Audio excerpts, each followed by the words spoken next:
তুমি কেনা আমার বাবারই ছাড় দিতি না। কোরআন হাদিসের বেলায় ছাড় নয়। আমার কয় আমি যখন সমাজে চলি তখন যদি তোমরা আমার দিলের অবস্থাটা বুঝতা, আমার দিলটা যে কত নরম।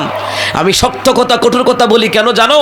আমি তোমাদেরকে ভালোবেসে বলি, আমি চাই তোমরা যেন জাহান্নামে না যাও, আমি চাই তোমরা জান্নাতি হইলে। আসহাবি আও কামা ক্বালা আলাইহিস সালাতু ওয়াস সালাম, রহমতের নবী সাল্লাল্লাহু আলাইহি সাল্লামের সাহাবী আবি উমামা রাদিয়াল্লাহু তাআলা আনহু তিনি বর্ণনা করেন, আমি শুনেছি, তিনি বলছেন আমি শুনেছি নবী আলাইহিস সালাম বলেছেন, তোমরা কোরআন তেলাওয়াত করো, কোরআন পাঠ করো, কেননা কিয়ামতের ময়দানে এই কোরআন তেলাওয়াতকারীদের জন্য আল্লাহ তাআলার দরবারে সুপারিশ করবে।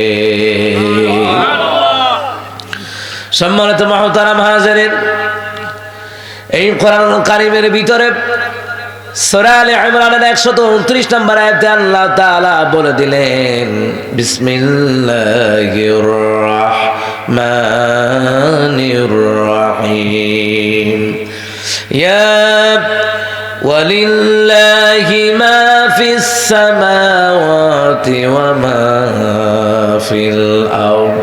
আল্লাহ তাআলা বললেন, আসমান এবং জমিনের মধ্যে যা কিছু আছে, জোরে বলুন তো সবগুলি কার জন্য? আমাদেরকে বানাইছে কার জন্য? আর গোটা দুনিয়ার মধ্যে যা কিছু আছে বানাইছে কার জন্য? মানুষের জন্য।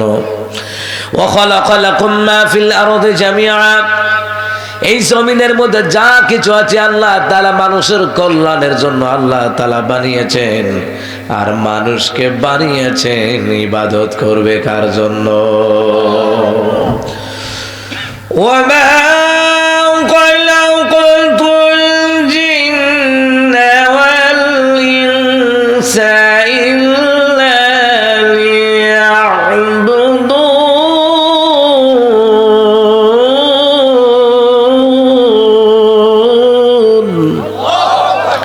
আল্লাহ তাআলা বললেন, আমি জিন এবং মানুষদেরকে বানালাম একমাত্র কেবলমাত্র ইবাদত করবে কার? ইবাদত কি জিনিস? আল্লাহ যা আদেশ করেন তা পালন করার নাম হলো ইবাদত। আল্লাহ যা নিষেধ দেন তা ছেড়ে দেওয়ার নাম হলো ইবাদত। তদরূপ আমার রসুল যা আদেশ করেন তা পালন করার নাম ইবাদত। আমার রসুল যা নিষেধ দেয় তা ছেড়ে দেওয়ার নাম ইবাদত। ঠিক কিনা বলেন? এই যে মুসলমান ইমানদার ইবাদতের গুরুত্ব নাই, আল্লাহ যে আমাদেরকে কেন বানালেন? ও মুসলমান ইমানদার, আল্লাহ তাআলা বলেন, ওয়ালিল্লাহি মা ফিস সামাওয়াতি ওয়া মা ফিল আরদ, আসমান এবং জমিনের মধ্যে যা কিছু আছে সবগুলি আমার জন্য। আল্লাহ তাআলা বললেন, আমরা সবাই জোরে বলুন তো কার জন্য? আল্লাহর জন্য। আল্লাহ আমাদেরকে ইবাদতের জন্য বানিয়েছেন, কিন্তু জমিনে গাছ বৃক্ষ তরুলতা পশু পাখি যা কিছু আছে আসমান জমিন এইগুলি বানিয়েছেন আল্লাহ মানুষের জন্য। আর মানুষদেরকে বানিয়েছেন আল্লাহ তাআলা ইবাদতের জন্য। আপনি চিন্তা করে দেখুন, কেন আল্লাহর ইবাদত আপনি করবেন না?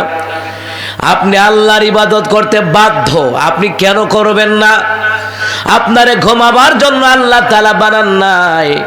ঘুমাবার জন্য যদি আল্লাহ তাআলা বানাইতেন তাহলে গাধার চেয়ে বেশি ঘুমায়।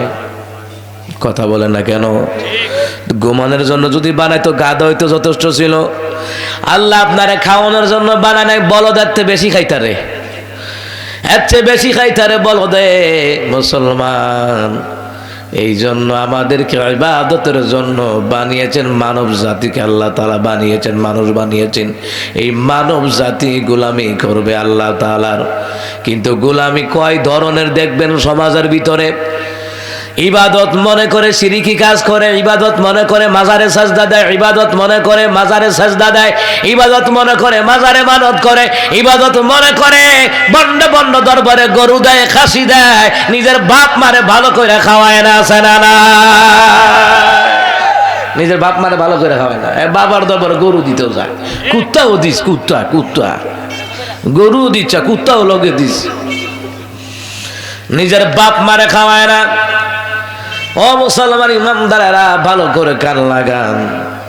ইবাদত যে কত ধরনের। কিছু মানুষ আছে সাপ্তাহিক ইবাদত করে শুক্রবার, মানে ও শুক্রবারে ওরা ইবাদত করতে কইছে, বাকি 5 ওয়াক্ত নামাজ কেডা পড়বো, বাকি সপ্তাহ পশ্চিম দিকে ফিরে আসারও খায় না, আসা না নাই। জুমার দিন নামাজের মধ্যে জুমার নামাজের জায়গা হয় না, কিন্তু ওয়াক্তিয়া নামাজগুলি আদায় করবে কে? ওয়াক্তিয়া নামাজগুলিও ফরজ করে দিলেন কে? না হে আল্লাহরে বুইরা আঙ্গুল দেখ, আল্লাহ সপ্তাহে একদিন আইছি, হজের সব নিতাম আইছি, হজের সব নিতাম আইছেন না, হজের সব সপ্তাহে একদিন, সারা সপ্তাহ নামাজের খবর নাই, উনি হজের সব নিতে আইছে।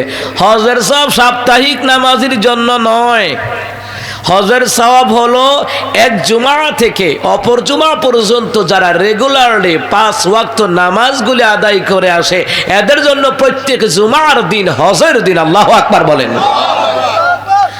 আর ওদের সাপ্তাহিক নামাজে আল্লাহ তারে চিনিনি, কথা কয় না, আল্লাহ চিনেনি, আল্লাহ জানে তুমি যে কত বড় স্বার্থপর। 2 রাকাত পড়ে আবার দৌড় দৌড় আছে একদল, 4 রাকাত বাদাল জুমা সুন্নতে মুআক্কাদা ফরজের মতো। রিয়াদুস সালিহিন 3য় খণ্ডের ভিতরে বুখারী মুসলিমের বর্ণনায় নবী আলাইহিস সালাতু ওয়াস সালাম তিনি বললেন, সুন্নতে মুআক্কাদা হলো ফরজের মতোই আরেকটি গুরুত্বপূর্ণ ইবাদত। অথচ সুন্নতে মুআক্কাদা যারা ছেড়ে দেয় তারা যেন নিজের ধ্বংসের রাস্তা নিজেই বেছে নেয়।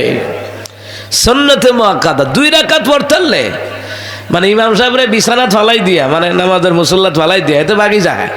এতে কথা যে 2 রাকাত নামাজ ওরি হজে সব লইয়া গেছে, সিটিং তোর কবল 2 রাকাত নামাজ দ্বারা হজে সব হইতো নো, কথা কোন ঠিক কিনা? চিন্তা করে আল্লাহ বোধহয় বুঝে না, আল্লাহ বুঝে। মুসলমান ইমানদারেরা মসজিদে আসলে মনে হয় আরে পাগলা কুত্তা কামড়াইছে, কুম্বালা বাড়ি যাইবো গা, মনে হয় চুরি করতে যাইবো। আমার কথাগুলি খুব কঠিন কথা, কারণ ওমর রাদিয়াল্লাহু তাআলা এমন ভাবে কথা বলতেন, চক্ষু দিয়ে আগুনের স্ফুলিঙ্গ মনে হয় বের হবে। ওনাকে জিজ্ঞাসা করতে, ওমর আপনি যে গরম কথা কন, কোরআন হাদিসের বেলায় আমি আমার বাপেরই ছাড় দিছি না, তুমি কেডা? তুমি কেডা? আমার বাবারই ছাড় দিছি না। কোরআন হাদিসের বেলায় ছাড় নয়। ওমর কয়, আমি যখন সমাজে চলি তখন যদি তোমরা আমার দিলের অবস্থাটা বুঝতা, আমার দিলটা যে কত নরম, আমি শক্ত কথা কঠোর কথা বলি কেন জানো? আমি তোমাদেরকে ভালোবেসে বলি, আমি চাই তোমরা যেন জাহান্নামে না যাও, আমি চাই তোমরা জান্নাতি হও।